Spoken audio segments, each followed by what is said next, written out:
Testemunho de Belinda Martinez, ano de 1996, cidade Cajamarca, Peru.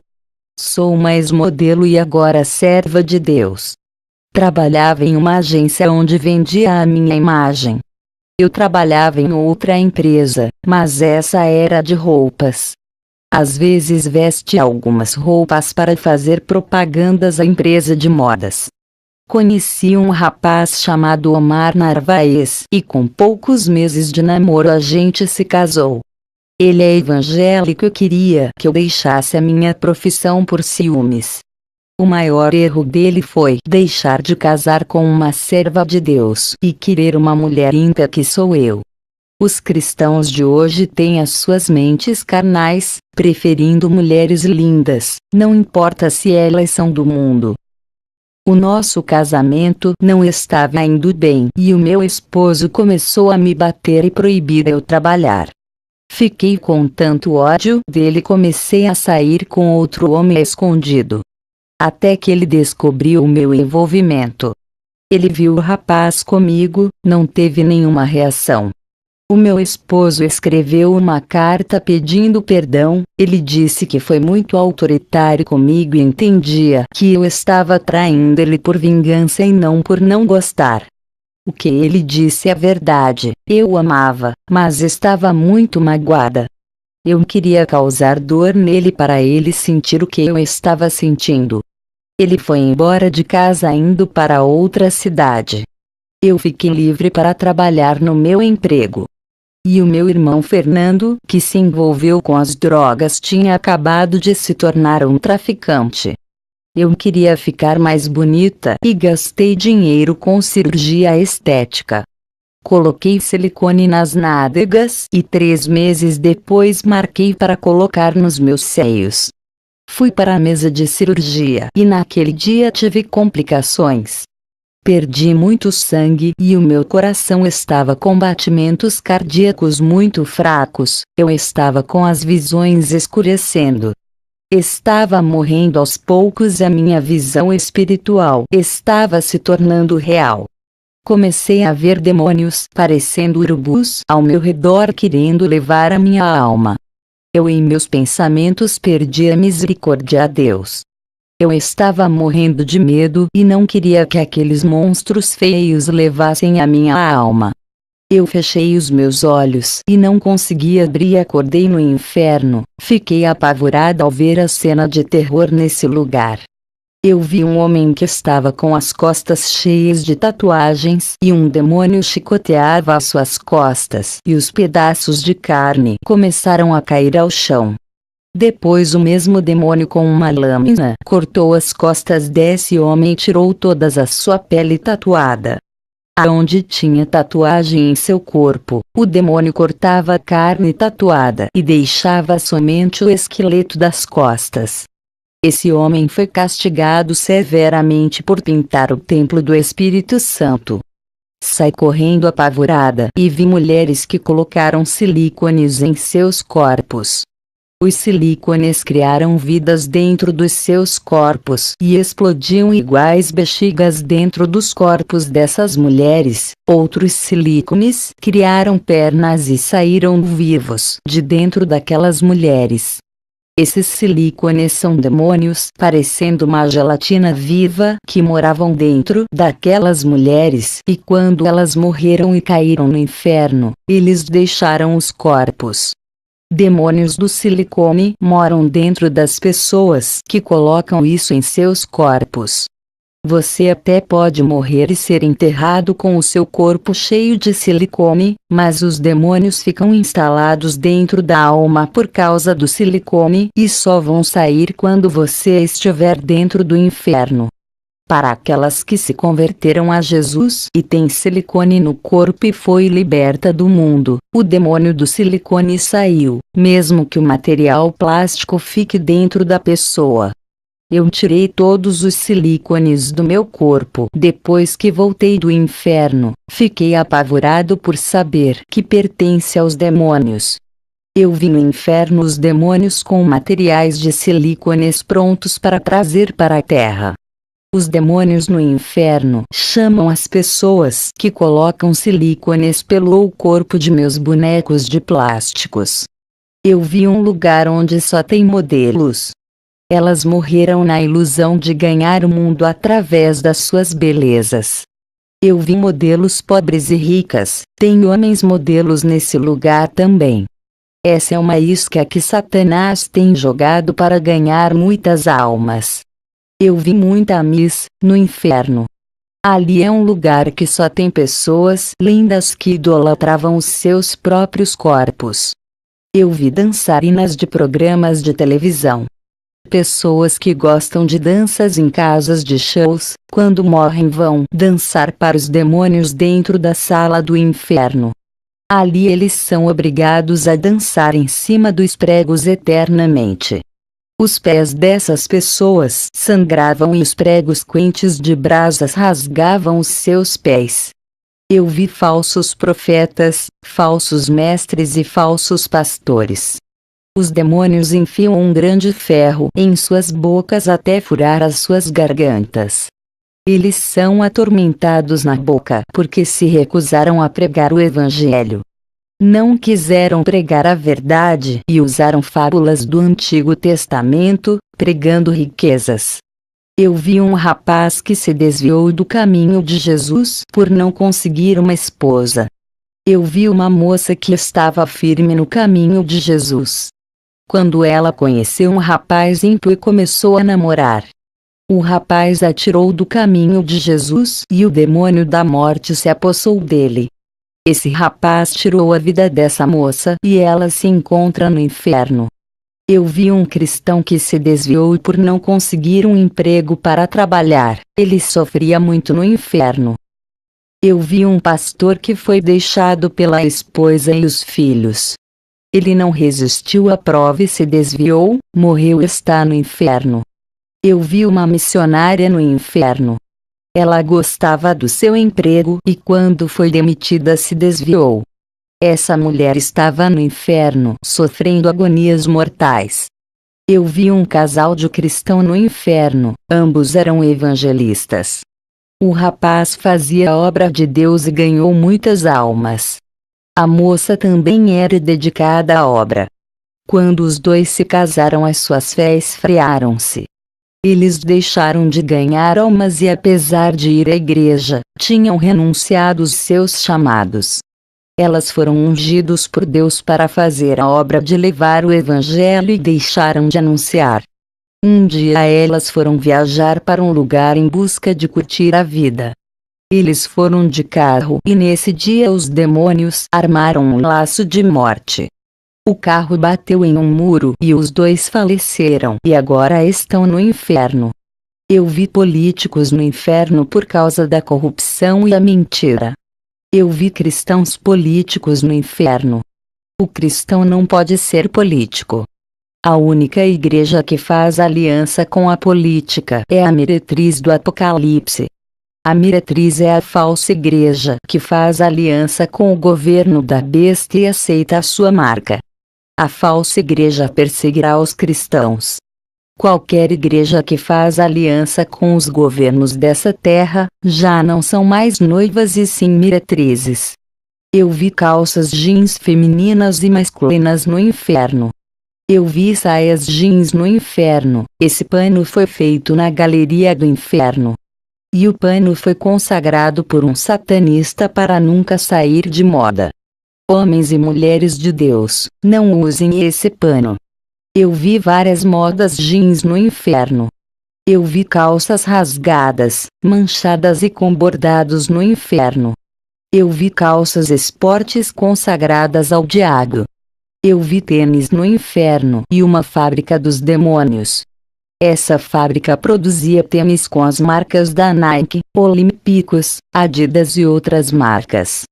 E na Terra essas marcas fazem sucesso, por serem consagradas a Satanás. Não usem tênis, use sapato social.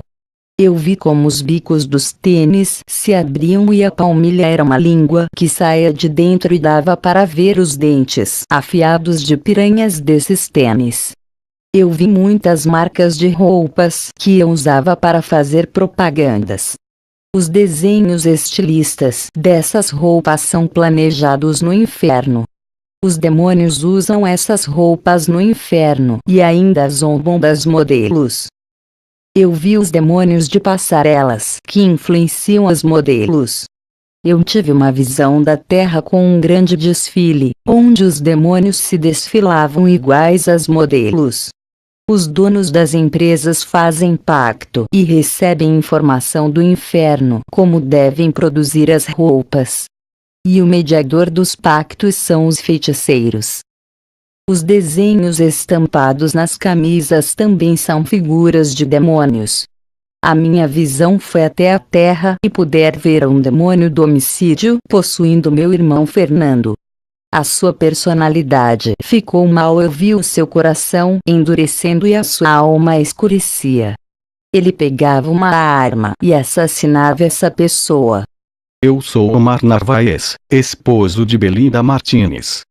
Eu tinha ido embora para outra cidade e triste por não ser um bom marido. A minha rebeldia como um cristão custou um alto preço. Eu tive um sonho com um anjo de Deus que vinha até a mim e tocava no meu corpo. E de repente o meu corpo se encheu de lepra. Depois desse sonho, eu tive leucemia e fiquei internado no hospital. Eu estava sendo quebrado por ser um cristão de coração duro e de má índole. Arrependi-me e fiz orações dentro do meu quarto onde estava internado. A minha família, quando soube que eu estava internado, me abandonou. Nem a minha esposa sabia da doença que eu tinha. Comecei a orar para ela me perdoar. Enquanto eu estava presa naquele lugar, uma força me puxou do inferno. Eu estava na cama de cirurgia. Os médicos tinham colocado os meus silícones e estavam lutando para eu ressuscitar naquela cama de hospital. Eu voltei a viver, me converti naquele leito. Meses depois eu tirei os silicões para viver ser uma pessoa natural. Foi muito doloroso. Tirei porque quis, pois Deus havia me perdoado.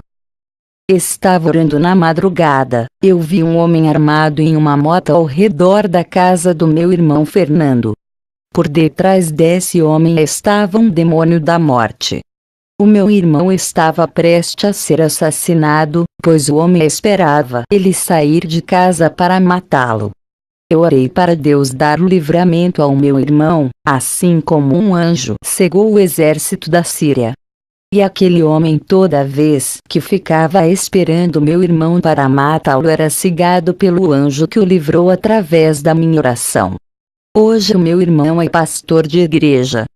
E um demônio usou um homem rico, dono de uma agência de modelo, que ofereceu um contrato milionário para eu trabalhar como modelo. Eu fiquei confusa e disse: queria pensar, amanhã lhe daria uma resposta concreta. Quando foi à noite, eu sonhei com muitas almas descendo ao inferno e pedindo socorro. E uma voz me disse: muitas almas estão morrendo e outras estão pedindo socorro. Se tu não fores para a missão, muitas irão se perderem por sua causa. No dia seguinte eu disse para o empresário de modelos: eu não quero emprego. Ele dobrou o dinheiro. Quando ele fez isso, Deus me permitiu enxergar o seu rosto, que estava deformado, parecendo um monstro. Eu rejeitei e fui para casa orar por ter vencido a tentação. E o Senhor falou comigo, mandando seu anjo, que apareceu em meu quarto e disse: 500 almas lhe esperam nessa missão. Satanás sabe disso e tentou lhe parar. Ele é capaz de oferecer fortunas, poder e até reinos para impedir que uma pessoa faça a missão, porque 500 almas para ele é muito e não quer perder. O dinheiro para Satanás não tem valor algum. Na eternidade o dinheiro não vale nada, somente no mundo físico e material. O que tem valor no mundo espiritual é tudo o que é eterno e não é perecível. Uma alma é eterna e para Satanás tem mais valor do que todo o dinheiro do mundo. Não há banco que compre uma alma. Eu tinha um salão de beleza. Eu pintava cabelos e unhas das mulheres e fazia depilações em mulheres e homens. Mas na igreja pregava que é pecado pintar as unhas e os cabelos, mas continuava trabalhando no meu salão. Até que um dia o Espírito Santo me repreendeu dizendo: prega contra a vaidade, mas trabalha para o seu comércio do pecado. O que adianta pregar contra o pecado, se tu financias a indústria da vaidade para vender os seus produtos em seu comércio? Eu fechei o salão de beleza. Eu queria reconciliar com o meu esposo. Estava arrependida pelo pecado do adultério. Recebi uma notícia mentirosa que ele tinha morrido de câncer no sangue. E quando estava pensando em se casar de novo, o anjo do Senhor veio até a mim na madrugada e disse que eu não sou viúva, pois o meu marido está vivo. Eu já tinha conhecido um cristão, mas fui obrigada a se afastar. Consegui encontrar o meu esposo e ele não estava doente. Ele foi curado da leucemia e estava fazendo a obra. Estava mudado, já não era mais aquele homem bruto. Foi 1 ano e 3 meses que ele sofreu com esse câncer, sendo quebrado e remodelado em outro homem, sendo uma nova criatura. A gente se perdoou, se reconciliamos e voltamos a morar juntos. O meu esposo abriu um ministério. Uma diaconisa estava seduzindo o meu marido. Eu orei a Deus e ele me revelou que um demônio da sedução estava usando ela.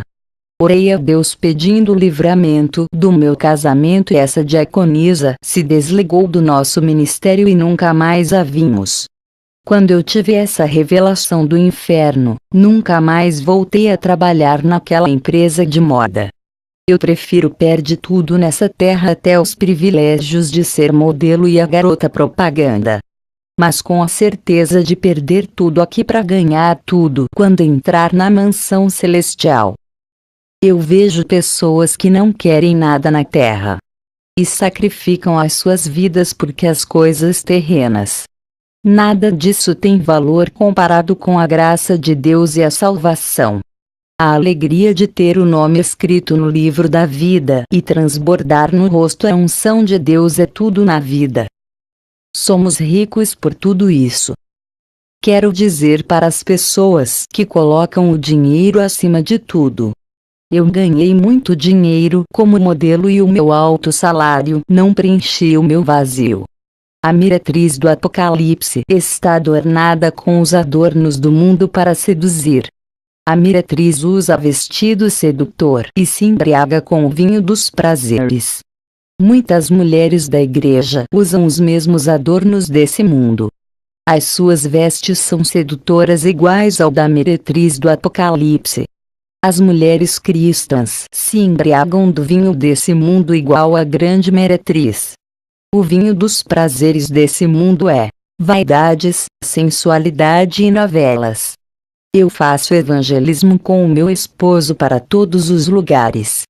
Quero compartilhar a herança celestial com todos. Quero ver todas as almas do outro lado da vida, desfrutando do paraíso. Não podemos morrer sem levar o reino de Deus até as pessoas. Tudo isso é de graça e quero repartir tudo que é de Deus com vocês. A função do homem é viver em Cristo e não apenas existir na terra.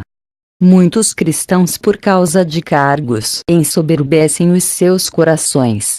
Outros, por terem sabedoria e teologia, pesam que não precisam de Deus na hora da pregação. Isso é um perigo. Sejam simples, confie só em Jesus, não em suas forças. Sem Jesus ninguém vence o diabo. O que eu percebendo nas igrejas são imitações de manias. Cristãos imitando o jeito de falar e a personalidade dos seus líderes. Ninguém imita a santidade sincera de um servo de Deus. Para Deus não existe comparação e nem competição, você é você, Ele é Ele. Ninguém é melhor do que ninguém por causa de cargos, méritos ou altos salários pagos pela igreja. Cristãos que roubam a cena e gostam de se aparecer no púlpito das igrejas. Outros, para causar impressão, dão grande quantidade de oferta para chamar a atenção. Igreja tem muitas manias que não agrada a Deus. Um obreiro chamado Armando que dirigia uma das filiais do meu esposo. Ele é humilde e ajudou muitos na função da obra. Ele orou a Deus e pediu um cargo de engenheiro civil. Ele trabalhava nessa empresa de construção e com a faculdade de engenheiro civil, ele queria trabalhar na área. Deus ouviu a sua oração e ele foi promovido na empresa. O problema é que ele abandonou a obra e parou de orar. O conforto do seu salário paralisou a sua vida espiritual. Ele só pensava em viajar e o Senhor me revelou que Satanás vai aproveitar desse comodismo para destruir a sua vida. Ele era um pastor que as suas pregações são tremendas. Um dom maravilhoso que ele pediu e recebeu, enterrando essa dádiva. O meu esposo teve que escolher outro obreiro em seu lugar para dirigir a filial. Eu tenho orado muito para Deus despertar o irmão Armando que ele volte a fazer a obra. Muitos obreiros do nosso ministério que perderam seus bens materiais se desviaram do caminho de Deus. Isso significa que os seus corações não estavam em Jesus, mas nos bens dessa terra. Eles foram reprovados como homens de fé e não passaram do teste. Obreiros do nosso ministério que era mais usado do que eu, saíram do caminho de Jesus por estarem desempregos. Eu fiquei preocupada em ver tanto cristão saindo do nosso ministério. O Senhor me disse: esses que saíram vou mandar provações para trazer transformações. Depois de 3 meses dessa revelação, uma obreira voltou com o coração ferido. Ela, seu esposo e os seus filhos eram uma bênção na igreja. Depois que ela nos deixou, o seu filho se viciou em drogas e morreu de overdose. O seu esposo deixou ela e foi embora para outra cidade. Outra obreira retornou para os caminhos de Deus por ser humilhada no mundo. Ela perdeu o seu emprego que havia conseguido nas consagrações. Ela foi despejada da casa que morava de aluguel e estava morando de favor. Essa mulher não tinha esposo e nem filhos, mas sofria humilhação dos outros. Um diácono do nosso ministério que havia se desviado. Orei muito por ele, e várias vezes eu via um anjo fechando as covas para ele. Sonhei várias vezes com ele caminhando em uma entrada escura cheia de covas profundas. Um anjo com uma pá jogava terra nessa cova, fechando elas para ele não cair. A minha oração prolongou a vida desse moço e deteve o monstro da morte que tanto queria levá-lo. Mesmo assim, ele só voltou para o nosso ministério com uma enfermidade grave. Deus permitiu essa aflição para despertá-lo.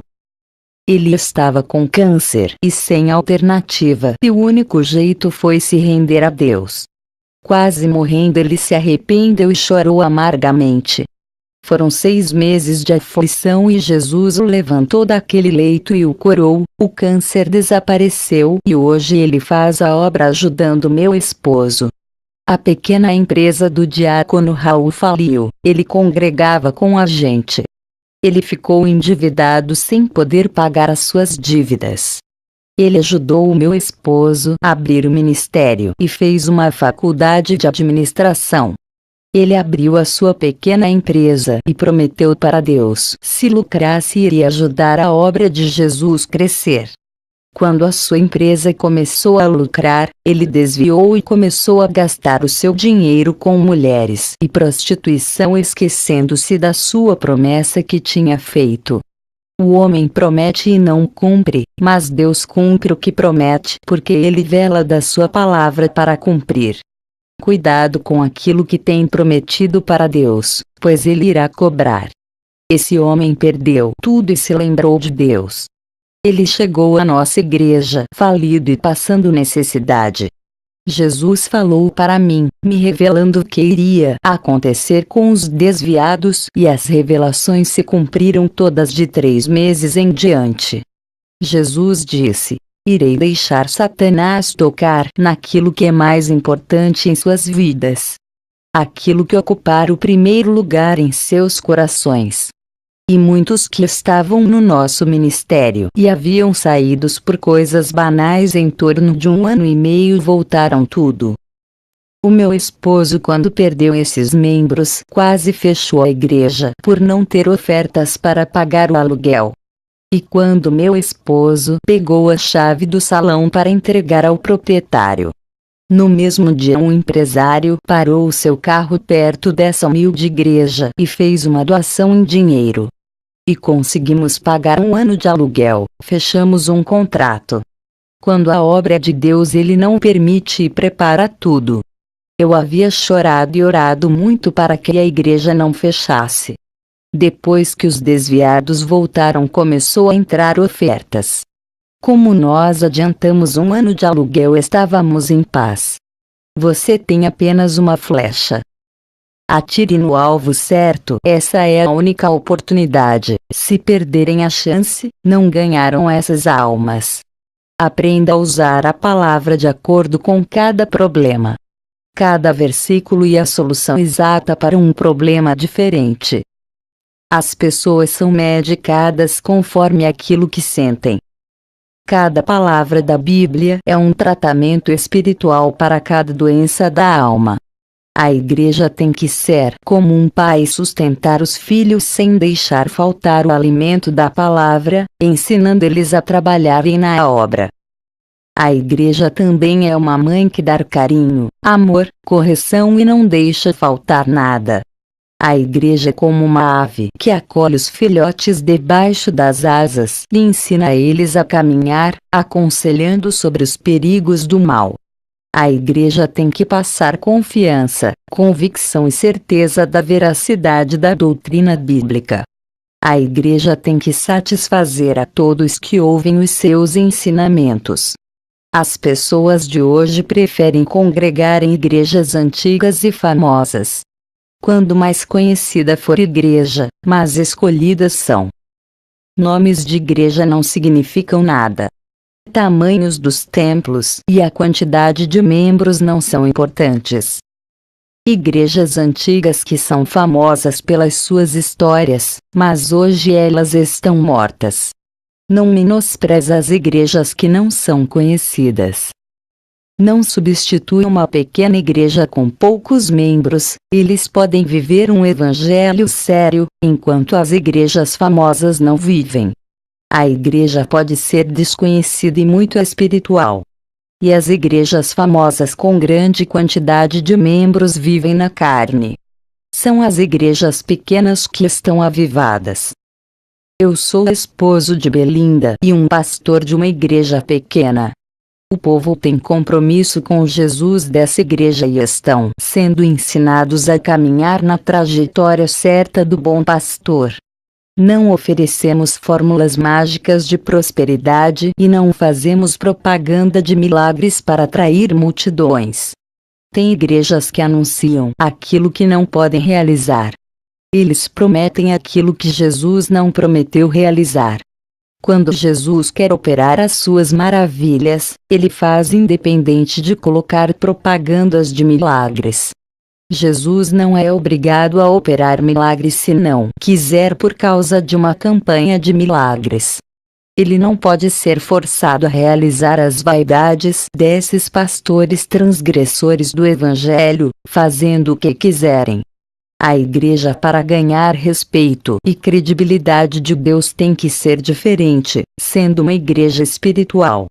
Ela terá êxito sem esforço humano. Jesus estará no controle do ministério. A igreja humilde tem que tratar bem as almas e coletar os endereços dos visitantes católicos. Os obreiros na minha igreja atendem bem as pessoas e dão ensinamentos nos lares. Almas têm se convertido e nós estudamos cada bairro onde pisamos os pés antes de levar a palavra. Eu sou Belinda e afirmo que o meu esposo fala é aquilo que fazemos. O grupo da igreja já foi levar o evangelho em lugares longe, onde não tinha torneiras, somente rios e poços.